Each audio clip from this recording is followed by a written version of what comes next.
भक्तीने तिला सासरी छळ होत असल्याची गोष्ट लपवल्यामुळे कृष्णा तिच्यावरती नाराज होते. भक्ती तिला समजावण्याचा प्रयत्न करणार, रागात असलेली कृष्णा हेल्मेट फेकून देते. अगं माझ्या व्यापाचं काय ग? रोज रोज एवढं मोठं दुःख उराशी कवटाळून तू माझ्या आयुष्यामध्ये उजेड पाडण्याचे स्वप्न बघत होतीस. दोघीही बहिणी खूप रडतात. त्यानंतर कृष्णा आपलं हेल्मेट उचलून आणते. भक्तीला म्हणते की चल बस पटकन गाडीवर. रोजचा जरी रस्ता असला ना तरी लांबचा पल्ला गाठायचा आपल्याला. शेवटी भक्तीला एका गोष्टीचं गिल्ट असतं की तिच्यामुळे कृष्णा दुखावली गेली. त्या दोघीही घरी जायला निघतात. तोचपर्यंत पाळजाबाईंनी जयकांतची चांगलीच खरडपट्टी काढलेली असते आणि त्याच संधीचा फायदा साधून आढळराव त्याला फितवतात. तो पाणी पित असताना दुसरा ग्लास त्याच्या समोर करतात. जयकांत त्यांच्यावरती वसकतो. आता तुमचं काय यामध्येच? आढळराव उत्तर देतात की नाही, माझं कुठे काय यामध्ये नाही, म्हणजे मला कावा कावा असं वाटतं त्या पाळजाबाईंनी ना तुझं ना खेळणं करून ठेवलंय. असं चावी दिली का नुसतं डुगुडुगुडुगुडुगु करायचं. जयकांत विचारतो की काय काका? आढळराव म्हणतात काय काका काय काय? अरे त्या पोरीनं अख्ख्या गावासमोर इज्जत काढली तुझ्या बाळजाबाईची आणि तू हाताची घडी तोंडावर बोट. आता तूच बघा, अख्ख्या पंचक्रोशीत तुझ्या बाळजाबाईंचं किती नाव आहे, त्यांच्या शब्दाला किती मान आहे. हां, परंतु अख्ख्या पंचक्रोशीत तर दहशत कुणाची असेल तर ती कुणाचे? तुझी. आणि तरीसुद्धा त्या पोरीने एवढं करूनही तू असाच गप्प बसणार आहेस का? जयकांत म्हणतो की मग काय काका, आता बाळजाबाईंना सबूत दिलाय ना. आढळराव त्याला उकसावतात. अरे बरं तुझ्या मर्दांगीचं काय? नाही म्हणजे बाळजाबाईसने तू सबूत दिलायस र. अरे पण तुझ्या मर्दांगीचं काय? अरे गड्या लगीन व्हायचं आहे तुझं अजून. आता तूच विचार कर, जर का तू बाळजाबाईंचा सबूत मोडला, फार फार तर काय होईल? बाळजाबाईंच्या 2 कानफाडात खाव्या लागतील. अरे पण हा विचार कर की तुझी जी मर्दांगीची इज्जत आहे ना ती तशीच राहील ना, तुझी दहशत. आढळरावाने त्यांचं काम फत्ते केलेलं असतं. जयकांत भडकतो आणि तो आढळरावानं म्हणतो की काका आता तुम्ही बघाच हा जयकांत काय करतो ते. तो तर निघून जातो त्यांच्या बोलण्यात येऊन. तेव्हा आढळराव स्वतःच्या मनाशीच म्हणतात, अरे बघणारच आहे रे, आता मला पण बघायचंच आहे की तू नक्की काय करतोयस ते. त्या पोरीच्या वाट्याला जाऊन तू नक्कीच काहीतरी घोळ घालतोयस आणि ते सगळं प्रकरण बाळजाबाईंच्या डोक्यावरती कसं शेकायचं, त्यांना निवडणुकीला उभं कसं नाही राहू द्यायचं ते तर मी बघणारच आहे. येडच आहे कुठलं. आढळराव जयकांत गेल्यानंतर त्याच्या मागे त्याच्यावरती फिदी हसायला लागतात. सरपंच जी बनल ती माझ्या मर्जीतलीच असेल आणि एकदा का दुसरी कोणीतरी सरपंच बनली की मग मी पण बघतो की तुझी बाळजाबाई नक्की काय करते ते. अकलेच्या कांद्या. आढळरावांचं षडयंत्र मूर्ख जयकांतच्या लक्षात आलेलंच नसतं. तो आता बाळजाबाईंच्या विरोधातच जातो. तोचपर्यंत कृष्णाने अख्ख्या गावासमोर बाळजाबाईंना जाब विचारल्याची गोष्ट सावित्रीपर्यंत पोहोचते आणि ती तिला खडसावते. तिचा हात पिरगाळत तिला जाब विचारते की मी म्हणते एवढ्या मोठ्या बाईसमोर, तेही अख्ख्या गावासमोर जाऊन बोलायची काय गरज होती म्हणते मी. कसं बसं तरी भक्ती कृष्णाला सावित्रीच्या तावडीतून सोडवते. तिच्या आईलाच विचारते की आई, तिथं माझा संसार पणाला लागला होता, माझा नवरा दुसऱ्या कुठल्या तरी पोरीशी लग्न करत होता, ते काही नाही गुपचूप बघत बसायला हवं होतं का? रडकुंडीला आलेली सावित्री म्हणते की अगं भक्ते तुला कळत कसं नाही आहे, इथेच तुझ्या संसाराची घडी नीट बसावी म्हणून मी जीवाचा आटापिटा करते आणि ह्या अवधसेने काय केलं, समजा चिकूल चिकूल करून ठेवला. परत तिच्या मागे हात धुवून लागते. अगं भक्ते तुला कळत नाही आहे ग, तो जयकांत चांगला नाही आहे. तो जयकांत शांत बसणाऱ्यातला नाही आहे भक्ते. जर का त्याने इथं येऊन तांडव घातला ना तर तुझ्या लग्नाचं मी नंतर बघेन, आधी हिची वारात काढेन. अगं भक्ते तुला कळत कसं नाही आहे, तो जयकांत आपल्याला घराबाहेर काढेल ग. इतक्यातच जयकांत हजीर होतो. मोठ्यानेच तो म्हणतो की काढल नाही, तुम्हाला काढायलाच आलोय. त्या तिघींचीही नजर जयकांतवरती पडता क्षणी त्या तिघींचाही थरका फुटतो. सावित्री जाऊन कयावया करते. जयकांत समोर विनवण्या करते की पोरीकडून जयकांत सेठ, अहो चूक झाली, एक डाव माफ करा, उगाचच इथे घरासमोर तमाशा नका ना. तेव्हा जयकांत म्हणतो की तमाशा तमाशा तर तुझ्या पोरीनं घातला, तोही आमच्या दारात. त्याचाच बदला घ्यायला आलाय हो जयकांत रांगणे पाटील. जयकांत त्याच्या गुंडांना आदेश देतो की घरातलं सगळं सामान आता बाहेर फेकायचं, तेही अतिप्रचंड वेगानं. त्याचा आदेश स्वीकारून त्याचे गुंड कृष्णाच्या घरात शिरतात आणि सगळं सामान बाहेर आणून फेकायला लागतात. दोन्ही गुंडांनी भक्ती कृष्णाला पकडून ठेवलेलं असतं. त्या तिघीही जीवाच्या आकांताने ओरडून जयकांतला रिक्वेस्ट करत असतात, विनवण्या करतात, परंतु तो काही त्यांच्या विनंतीला दाद देत नाही. तोचपर्यंत जयकांतसोबतचा एक मवाली तो बाजाबाईंशी कॉन्टॅक्ट करतो. बाजाबाईंना सांगतो की जयकांत इथे त्या कृष्णेच्या घरी येऊन तमाशा करायलाय, तांडवच घातलाय, तिच्या घरचं सगळं सामान बाहेर फेकायलाय. आता बाजाबाईंचा तर हेतू साध्य झालेला असतो. कृष्णाला तिच्या चुकीचा जबाबही मिळालेला असतो. तेव्हा बाळजाबाई त्याला कृष्णेचं जास्तीत जास्त नुकसान कसं होईल हे बघायला सांगतात. तेही त्या येण्यापूर्वी. सावित्री जयकांतच्या हातापाया पडते, त्याला विनवण्या करते, भीक मागत असते, परंतु जयकांत तिच्या विनंतीलाही दाद देत नाही आणि रागाच्या भरात तिला ढकलतो. तेव्हा मात्र कृष्णेचा तळपायाच्या मस्तकात जाते.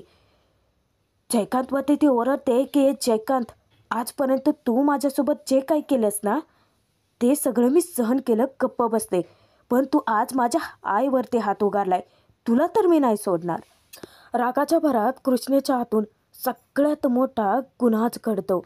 ज्यावेळेस जयकांतवरती ती काठी घेऊन त्याच्या अंगावर धावून जाते, नेमका जयकांत बाजूला सरकतो आणि त्या काठीचा घाव बसतो तो बाळजाबाईंच्या डोक्यातच. बरं झालं, नकळत का असेना बाळजाबाईंना त्यांच्या चुकीची शिक्षाच मिळालेली असते. पण तिथे इतका मोठा धमाका जो होतो ना, सगळेच जण हादरून जातात. सावित्री, भक्ती, कृष्णा तिघीही लटालटा कापतात. बाळजाबाईंच्या डोक्यात वार बसल्यामुळे त्यांना अचानकच चक्कर यायला लागते. तेव्हा जयकांत पटकन त्यांना सावरतो, त्याच्या पोरांना हाक मारतो आणि बाळजाबाईंना गाडीत बसवून दवाखान्यात घेऊन जायला लावतो. आत्ता मात्र कृष्णाचं काही खरं नसतं. कृष्णाच्या हातून इतका मोठा अपराध घडलेला असतो की जयकांत त्याचा वचपा तर काढणारच. तो येऊन कृष्णेला धमकी देतो की काय केलंस तू हे, हां काय केलंस, तू माझ्या काकी साहेबांवरती हल्ला केलास, याचा बदला तर हा जयकांत घेणारच. अगं माझ्या काकी साहेबांच्या डोक्यावरचा घाव मिटलही, पण तुला जिवंत नाही हा सोडणार. जयकांत धमकवून तर तो तिथून निघून जातो. आता कृष्णेचं काय होणार. कृष्णा शॉकमध्ये असते. स्वतःची जाता विचित्र बडबड करायला लागते की काय झालं माझ्या हातून, हे सगळं काय घडलं माझ्या हातून. भक्ती तिला सावरतेही, परंतु सावित्री तर गप्प बसणार नाही. ती तिचे खरडपट्टे काढते की अगं काय करून ठेवलंस हे तू, अगं तू बाळजाबाईंच्या डोक्यात काठी घातलीस, बाळजाबाईंच्या. मी तुला म्हटलं होतं की तो जयकांत चांगला माणूस नाही आहे, तो काय गप्प नाही बसणार आहे. अगं ती बाळजाबाई किती निर्मळ मानाची बाई आहे, एक वेळेस ती तुला माफ करून शांत पण बसेल, पण तो जयकांत साप आहे, विषारी साप. त्याच्या शिपटीवरती तुला पाय द्यायची गरजच काय होती. आमच्या घराचा सगळं हिसकोट करून ठेवला असतो, वाटोळं केलं असतो. तुला काय गरज होती नसता निकाऱ्यात हात घालायची. रागाने पेटून उठलेली सावित्री कृष्णाला चोराचा धक्का मारते. तेव्हा भक्तीमध्ये पडते. तिच्या आईलाच खडे बोल सुनावते की आई अगं काय करायलेस तू, अगं त्या जयकांतने तुला ढकललं म्हणूनच तर ती त्याच्या अंगावर धावून गेली होती ना. तेव्हा तिची आई सावित्री म्हणते की तू गप्प बसा, नाहीतर हिच्यासोबत आता तुला पण चांगलीच चोळूल काढेल. अगं स्वतःचा संसार तर नीट नाही करू शकलीस तू, आता हिच्या नादाला लागून जे डोक्यावर उरलं सुरलेलं छप्पर आहे ते सुद्धा घालवायला निघालीस का. सावित्री कृष्णाच्या अंगावर धावून जाते. अगं नट मोगरे काय करून ठेवलेस आहे तू, तुला तर मी सोडणारच नाही. तणतणत घरात निघून जाते आणि भैरूनानाच्या फोटोसमोर जाऊन मोठ्याने आरडाओरडा करते की हे काय, कोणाला आणून ठेवलंस तुम्ही आपल्या घरात, वाटोळं वाटोळं केलं या पोरीने आपलं. भक्ती कृष्णाची समजूत घालणार तर धक्क्यात असलेली कृष्णा म्हणते की नाही नाही भक्ते, अगं माझ्या हातून गुन्हाच घडलाय. अगं कोणाचं तरी रगत माझ्या हातून सांडलंय, ते काय चांगलं झालेलं नाही आहे. मी ना उद्याच जाते. मी बाळजाबाईच्या घरी जाते आणि मी शिक्षा भोगायला तयार आहे. मी त्यांची माफी पण मागन. कृष्णा स्वतःचा हात जोरजोराचा भिंतीवरती आपटून स्वतःला शिक्षा करते. तेव्हा भक्ती भक्ती तिला आपल्या उराशी कवटाळून धरते. कृष्णा धक्क्यात मोठ्या धर्मसंकटातच अडकलेली असते. स्वतःला नाही सावरू शकत ती. त्याच्यानंतर दुसऱ्या दिवशी दुष्यंतासाठी सर्वात मोठं सरप्राईज त्याला मिळणार असतं. त्याच्या सरांनी त्याला केबिनमध्ये बोलावल्यानंतर सर पिऊनला 2 स्ट्रॉंग कॉफी घेऊन यायला सांगतात. सुरुवातीला तर दुष्यंता कॉफी घ्यायला नकारच देतो. दुष्यंताला ते कोड्यात बोलतात की असं कसं काय, 2 बिझनेस पार्टनर्स तर एकत्र बोलणार असतील तर कॉफी तर हवीच ना. दुष्यंता विचारतो की म्हणजे नक्की तुम्हाला काय म्हणायचं आहे. दुष्यंताला आपल्यासमोर चेअरवर बसायला सांगून सर त्याचं तोंड भरून कौतुक करतात की दुष्यंता, गेले अनेक वर्ष तू या कंपनीमध्ये काम करतो आहेस आणि या कंपनीचं हित कशासाठी आहे, म्हणजे कशामध्ये आहे, याचं प्रॉफिट लॉस याच्याबद्दलचे सगळ्या डिटेल्स तुला चांगल्याच माहिती आहेत. त्यामुळे तुझ्यासारख्या व्यक्तीला फक्त इन्क्रिमेंट देऊन गप्प बसतं मला बरोबर नाही वाटलं. आणि एखादी दुसरी मोठी पॅकेज देऊन कंपनी तुला हायर करेल, ते काय माझ्या हिताचं नसेलच. उलट माझ्यासाठी ते धोक्याचंच आहे. तू ना रेग्युलर एम्प्लॉईज नाही आहेस, तर तुझ्यामध्ये तो चॅम्प आहे जो की एखादा खूप मोठा बिझनेसमॅन असू शकतो. आणि मिस्टर दुष्यंत रांगणे पाटील, मी तुम्हाला माझा बिझनेस पार्टनर बनवू इच्छितो. ॲक्सेप्ट दिस ऑफर. दुष्यंताचा आनंद गगनात मावेनासा होतो. शेवटी त्याने त्याच्या हुशारीने ते यश मिळवून दाखवलेलं असतं. ज्या कंपनीमध्ये गेले कित्येक वर्ष त्याने काम केलं साधा एम्प्लॉई म्हणून, आज तो त्या कंपनीचा अर्धा मालक झालेला असतं. दुष्यंत खुश तर असतो, परंतु त्याला टेन्शनही येतं की बिझनेस पार्टनर म्हटल्यानंतर इन्व्हेस्टमेंट पण करावी लागेल.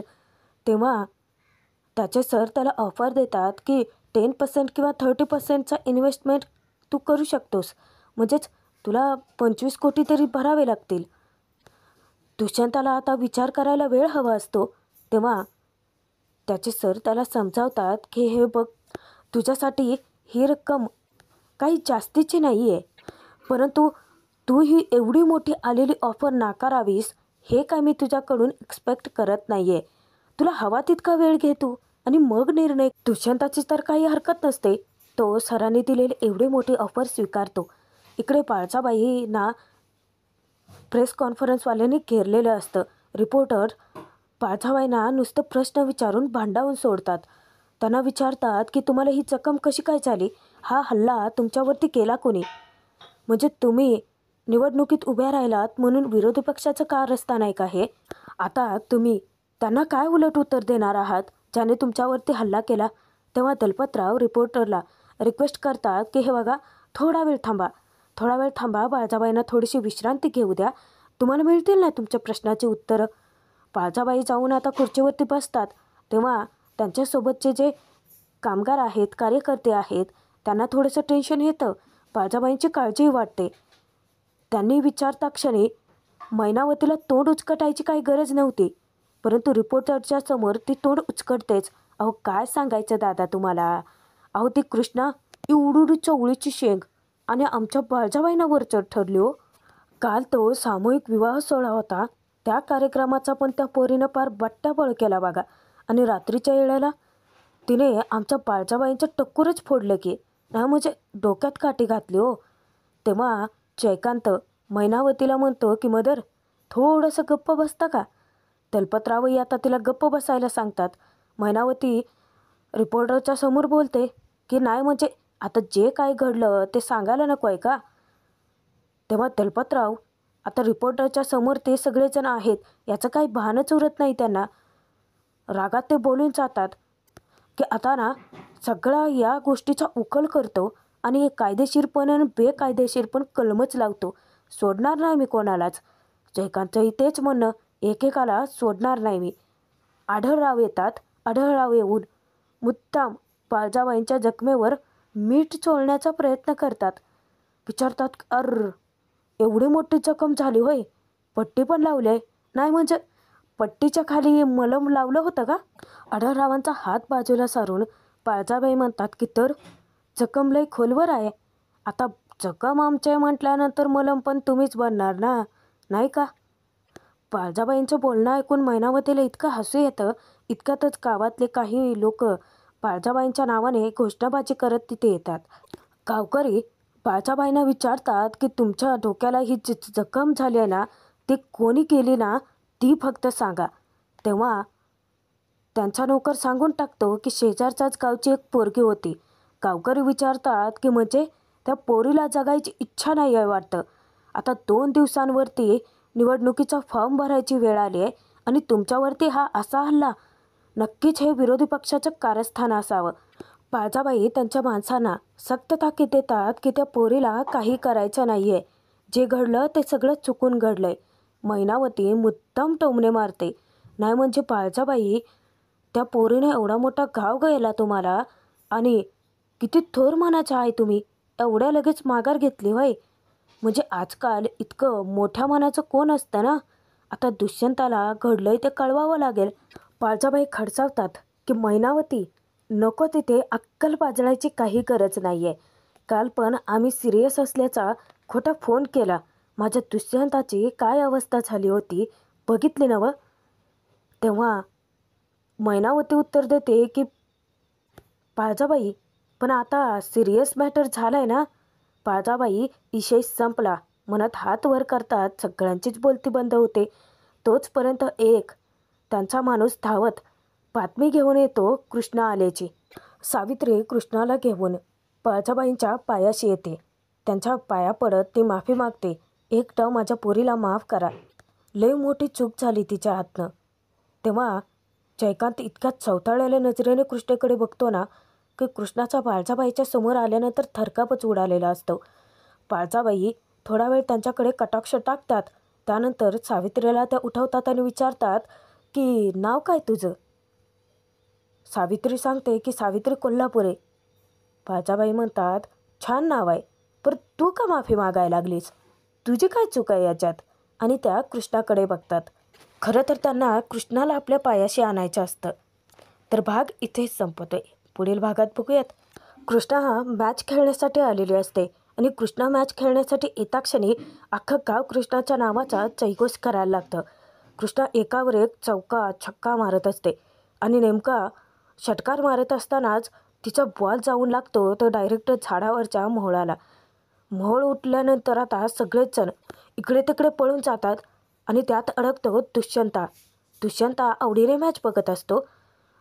तेव्हा कृष्णाला टेन्शन येतं, हा बुंगाट पाहुणा इथं काय करायला आहे विचार करते आणि एक पांघरूण घेऊन धावत त्याच्याकडे जाते आणि त्या पांघरुणात दुष्यंतालाही ते ओढून घेते. दुष्यंत आता हादरतोच. कृष्णाला तो विचारतो की तू काय करायला लागलीस? नकळत का असते ना, परंतु नियतीने हळूहळू त्यांना एकत्र आणायला सुरुवात केलेली असते.